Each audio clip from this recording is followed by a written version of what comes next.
Well, for more, head of France 24's English channel and our former Jerusalem correspondent, Gallagher Fenwick, joins me now in studio. So, Gallagher, a very short announcement from the Israeli army a short time ago. What exactly do we know about what's happening in the ground in Gaza? Quite little other than the fact that there is a clear intensification in terms of Israel's operation in and around the Gaza Strip. There was a statement put out earlier by the IDF, a very short one that left quite a bit of room for interpretation.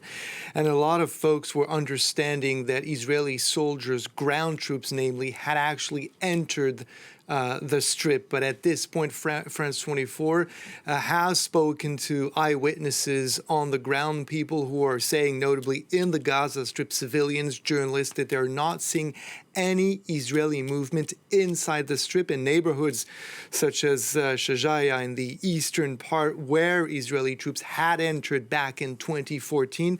Soldiers can be seen, Israeli soldiers, but on the other side of the fence that separates the enclave from Israeli territory. So at this point, again, there is no independent confirmation of a ground incursion or invasion of Israeli troops inside the Gaza Strip. However, it is possible that this intensification of air raids, bombings coming both from land and sea could perhaps be used in order to pave the way for soldiers to eventually come in. But time will, of course, tell us whether or not that is the actual case. And some of those details might start to emerge in the next couple of hours. Now, we've seen the UN Security Council had a meeting on Wednesday. It said just a short time ago as well that it's going to be meeting again on Sunday.